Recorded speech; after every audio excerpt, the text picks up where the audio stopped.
با سلام خدمت دوستان گل، به کانال ما خوش اومدید. تو این کانال قراره که کتاب‌های زبان رو برای شما دونه بدونه آموزش بدیم. از کتاب کلاس هفتم شروع میکنیم. فقط قبل اینکه شروع کنیم، اگه از ویدیو خوشتون اومد لایک کنید. برای دیدن ویدیوهای بیشتر ما رو دنبال کنید و نظرتون رو راجع به ویدیو تو کامنت ها بهم بگید. خب کتاب ما اول یه بخش ویلکام داره که اینجا میگه check the words you know. کلماتی رو که بلدید باید کنارشون تیک بزنید. من دونه دونه میخونم.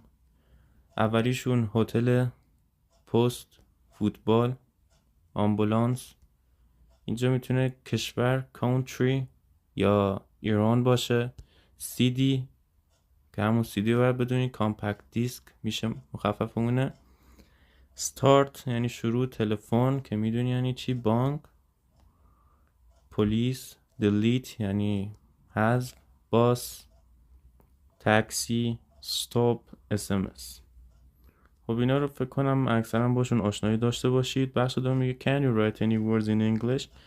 اینجا باید کلماتی رو که با انگلیسی بلدید رو بنویسید. اینجا هم بخش بعدی الفبا رو به ما گفته که فکر کنم بلدشون باشید، چون قبل اینکه این شروع بشه معلمتون باید تو کتاب کاری که دارید الفبا رو اول براتون آموزش بده، بعد بیاد رو کتاب اصلی. جا هم اعداد رو گفته. numbers یعنی اعداد. اینجا هم میگه شماره تلفن تو میتونی بنویسی. can you write your telephone number. اینجا هم بخش بعدی رنگ ها رو برای ما گفته. رنگ اول yellow که براتون اگه بخوام بنویسم به این شکل در میاد.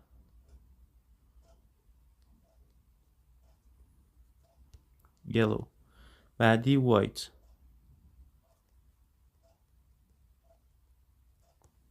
green. black. blue و red. اینا رنگ ها هستند. خب در قسمت بعدی میگه say the classroom objects you know. وسایل توی اتاق درستون، همون کلاس درستون رو بنویسید، اونایی که بلدی رو. خب ما تک تک میریم جلو. اولی دور هستش، معنای در. بعدی بلک بورد هستش به معنای تخت سیاه. بعدی دسک معنای میز. پنسل معنای مداد. eraser معنای پاکن. پن به معنای خودکار و نوتبوک به معنای دفتر. چیر هم داریم به معنای صندلی. خب این بخش اول تموم میشه. فقط یه آشنایی کوچیک بود با انگلیسی، چیزایی که ممکنه در طول زندگی روزمره خودتون بشنوید و بدونیدشون. اینجا هم خیلی یه چیز ساده رو به ما گفته که صحبت کنید. What's your name? My name is فلان. خب این سوال که What's your name یعنی اسم چیه؟ My name is هم اسم من هست فلان. خب یه قاعده داره این که جلوتر بهتون میگمش. فقط باید بدونید که از قاعده همون زمان حال ساده داره استفاده میکنه این بخش که جلوتر بهتون میگمش. بریم سراغ درس اولمون. Lesson 1. Listen به معنای درس هست. درس اول. My name یعنی اسم من. Conversation به معنای مکالمه هستش. Listen to the English teacher greeting his students in the class. خب بخش اول من تک تک کلماتی رو که ممکنه جدید باشن رو براتون. Listen هستش که تیش خونده نمیشه. Listen به معنای گوش دادن هستش و وقتی اول جمله میاد فعل یعنی اون جمله ما امری هستش. listen گوش بده to the English teacher به معلم زبان. teacher خب یعنی معلم. greeting his students in class. greeting به معنای خوش آمدگویی و همون خوشوبشی که هست، احوال پرسی که ما میگیم greeting his students. به معلم گوش بده که در حال احوال پرسی با دانش آموزاشه. خب اینجا یه مکالمه داریم. Hi class, hello teacher, thank you, sit down please. I'm your English teacher. My name is Ahmad Karimi. Now you tell me your names. What's your name? My name is Ali Mohammadi. How are you Ali? Fine, thank you. And what's your name? My name is فلان. خب اینجا یه ترجمه میکنم سریع. سلام کلاس، سلام به دانش آموزان، سلام به کلاس ما، سلام معلم، مرسی، بنشینید، sit down، بنشینید، لطفاً I'm your English teacher، من معلم زبان شما هستم. My name is احمد کریمی، اسم من احمد کریمیه. Now you tell me your names. حالا شما اسمتون رو بهم بگید. What's your name? اسم تو چیه؟ My name is علی محمدی، اسم من علی محمدی. How are you علی؟ علی چطوری؟ How are you؟ معنای چطوری؟ Fine, thank you. خوبم، مرسی. این جوابیه که در مقابل how are you میتونیم بگیم. Now what's your name؟ و اسم تو چیه؟ و ادامه ماجرا. خب چیزی که جلوتر داریم بحثیه که تو این درس میخواد به ما یاد greeting، احوال پرسی که میخوایم. خب اینجا یه سری مثال ها به ما داده و میگه بعدن خودتون پرسش و پاسخ انجام بدید. خب یه بخش که همون مثلا ما خودمون یه مکالمه فارسی میخوایم راه بندازیم، اولین چیزی که میگیم سلامه، که توی انگلیسی اینجا کتاب ما به دو مورد های و هلو اشاره کرده. خود کلمه greeting هم میتونیم بگیم به جای سلام، ولی خب یه اس باید بیاد آخرش، greetings به جای همین های یا هلو. خب جمله دوم هم که تو همه چتا میگیم سلام خوبی و how are you میگیم. How are you جوابش میتونیم بگیم fine, great و یه سری چیزا که اینجا می نویسمش. Great داریم به معنای عالی هستش. Fine یا good یعنی خوبم. Not bad so این دوتا یعنی بد نیستم، اوکی. و در نهایت بد هستش که یعنی حالم خوب نیست، بدم. و اینجا هم تشکر ازش کرده thank you. اینجا که میبینید today یه قید هستش، قید زمانه که امروز حال تو چطوره و میتونیم در زمانهای آینده مثلا زمان گذشته رو یاد بگیریم how were you yesterday و اینطوری قید با قیدها بازی کنیم. خب بخش بعدی همون صبح بخیر، ظهر بخیر و اینجور چیزاست که به جای سلام هم میشه ازشون استفاده کرد، یعنی به جای های. good morning میتونیم استفاده کنیم، good afternoon، good evening یعنی عصر بخیر. ولی good night نمیشه، good night به جای خداحافظ باید استفاده بشه و نمیتونیم در حالت به جای سلام استفادهش کنیم. اینجا هم یک سری اسامی مثلا صبح بخیر فلانی، صبح بخیر مثلا این و این. خب یه سری چیزا اومده قبل از فامیلی ها که به معنای آقا و خانم هستن. اینا رو من این طرف می نویسم براتون. برای آقایان فقط از مستر استفاده میشه. این برای آقایان. برای خانوما 3 تا اسم داریم. یکیش میس هستش که برای خانم مجرد استفاده میشه. یکیش میسیز هستش که برای خانم متأهل استفاده میشه. یکیش هم اگه ندونیم طرف مجرد یا متأهل از مز استفاده میشه، MS. این نقطه هم جلوشون هست به جز میس. پس گرفتید مستر برای آقا، میس خانم مجرد، میسیز خانم متأهل، مز برای اینکه کسایی که نمیدونیم متأهل یا مجرد هستن. قسمت بعدی introducing yourself. introducing یعنی معرفی کردن yourself یعنی خودت. معرفی کردن خودت. خب معرفی میکنیم. اولین چیزی که وقتی هنگام معرفی میپرسیم چیه؟ اسم طرفه. What's your name؟ اسم من فلانه. برای اسم من فلانه از 2 حالت میشه استفاده کرد.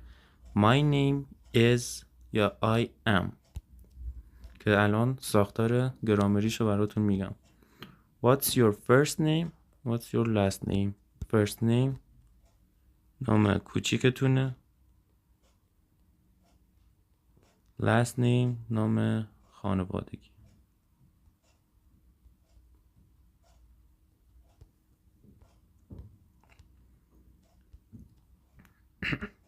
که همین first name هم به صورت surname هم میشه گفتش. ببخشید به جای last name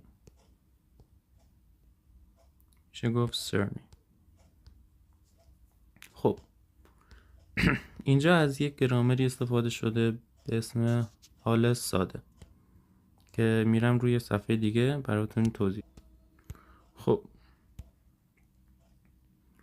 زمان حال ساده یا simple present. simple یعنی ساده، present هم یعنی زمان حال به معنای حاضر هم هستش. present 3 معنی داره. یه معناش به معنای حاله، یه معناش یعنی کادو، یه معناش هم میشه حاضر که بر اساس موقعیت و جمله میشه فهمید. خب simple present ساختار کلی داره به صورت فاعل. این جملات انگلیسی اینطوری هن. شکلشون که فاعل میاد، بعد فعل میاد، در آخرم مفعول میاد.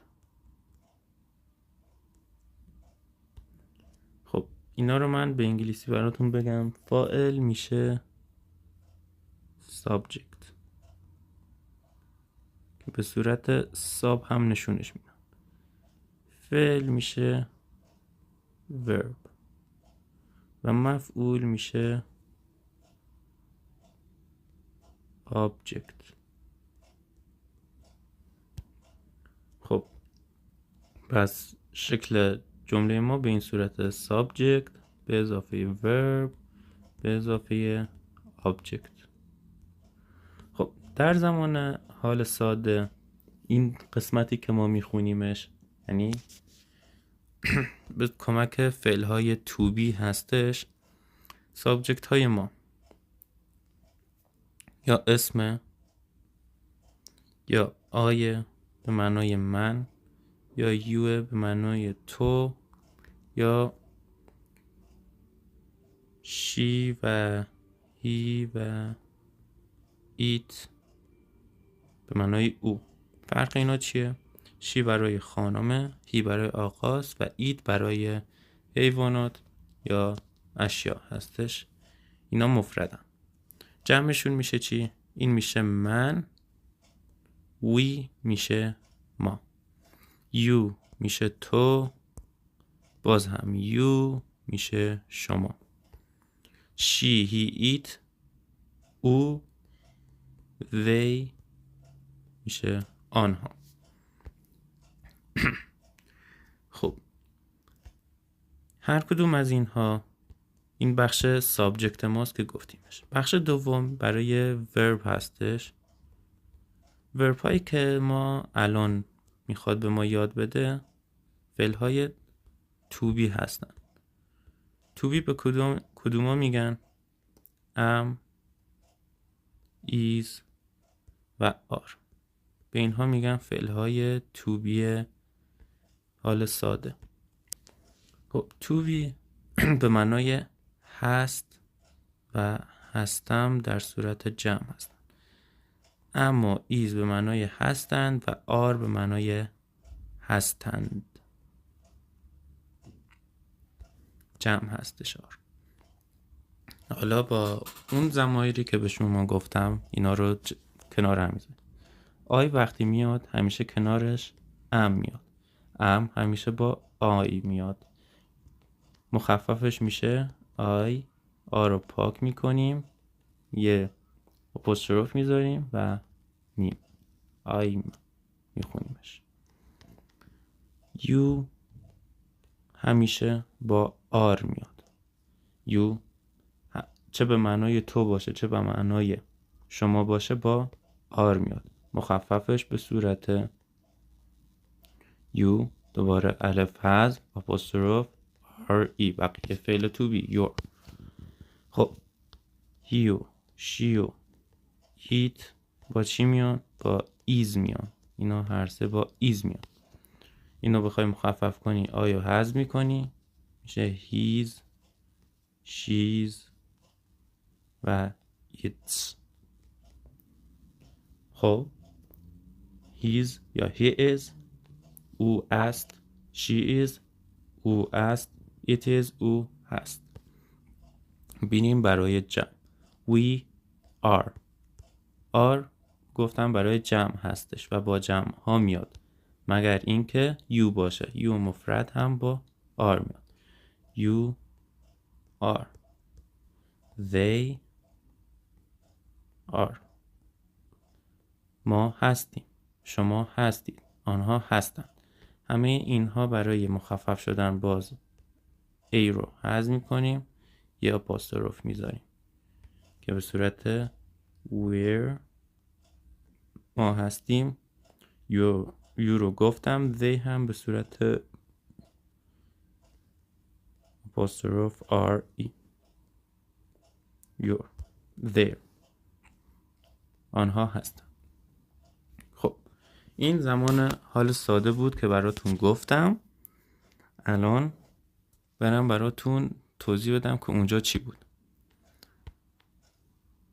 یک جمله بود که به صورت my name is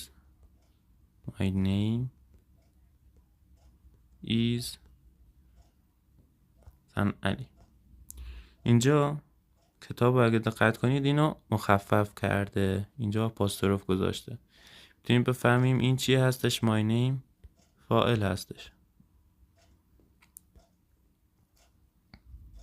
این اسی که اینجاست همون ایزه فعل ما و علی اینجا آبجکت ماست.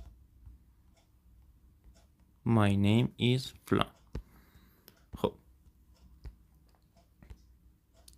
قسمت های سوالیشو جلسه بعد براتون میگم، فعلا همینا رو بدونید.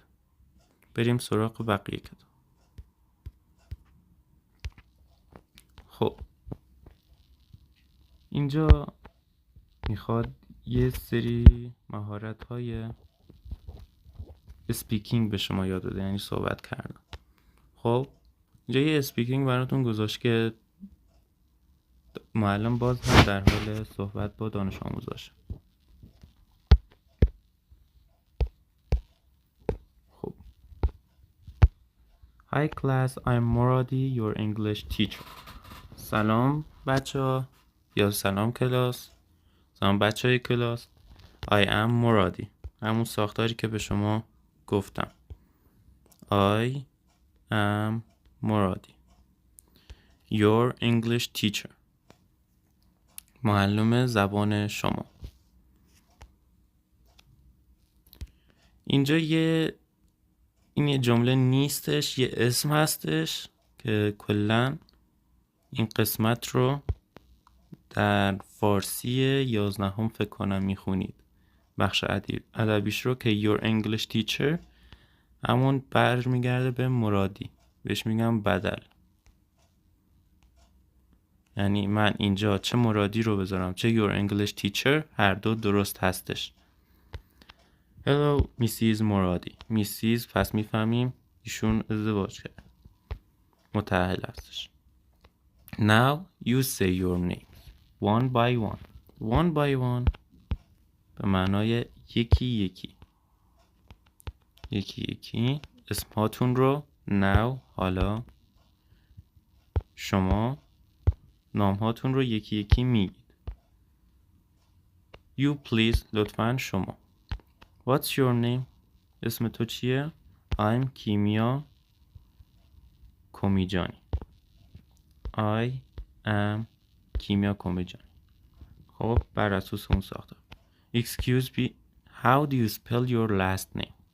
How do you spell؟ یعنی چطور بخش میکنی، چطور هجا میکنی. spell به معنای بخش کردن هستش. your last name کمیجانی. اینجا اومده K O M I J A N I که به این صورت باید اون اسم رو به حرفاش تجزیه کنی و دونه دونه بگیش. Thank you Kimia. Now you please say your name. My name is فلان. Can you spell your name؟ همتون اینجا میتونید اسمتون رو بنویسید. این ساختار رو هم جلسه بعد سعی میکنیم بگیم براتون. How do you spell your name؟ مثلا از این به بعد هر جا نفهمیدید یه چیزی رو بگید How do you spell اون چیز رو. مثلا اگر یک کلمه رو گفت that word. خب حالا that چی هستش؟ ما 2 تا ضمیر اشاره داریم. This that. This به معنای اینجا، that به معنای آنجا. اگه جمع باشن میشه these به معنای اینها و those به معنای آنها. بخش آخرم که listening هستش و الان گوشش میدیم و درس اول رو به پایان میرسون. تست. خب بخش listening و reading ما که اینجاست 2 تا چیز از ما میخواد که ما الان این listening رو گوش کنیم. listening یعنی چیزی که بهش گوش میدن، گوش دادن. خب گوش میدیم و از ما 2 تا چیز میخواد، اسم کوچیک و نام خانوادگی. من پخش میکنم، گوش میدیم و اینا رو علامت میزنم.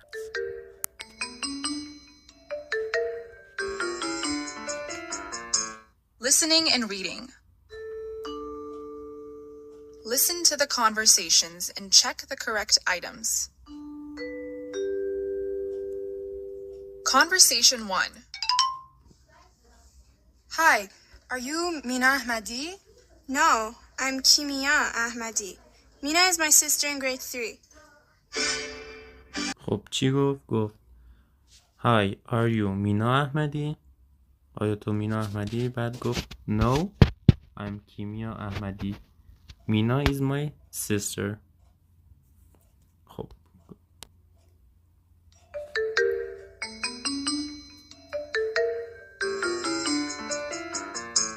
Conversation 2. Could you spell your first name, please, Mr. Karimi? Yes, it's M-A-H-D-I. Thank you. خب این بخش گفت Can you spell your name Mr. کریمی؟ که از اینجا میفهمیم last nameش کریمی هست اومد اسپل کرد MAHDI که میشه مهدی و اون رو علامت زد. بعدیش هم که کارهای کلاسی هستش و خودتون باید انجامش بدید. مرسی که تا آخر ویدیو با ما همراه بودید. امیدوارم لذت برده باشید. اگه آموزش‌های بیشتر اینطوری می‌خواید ما رو دنبال کنید، ویدیو رو لایک کنید اگه خوشتون اومد و نظرتون رو تو کامنت ها بهم بگید. فعلا خدا نگهدار.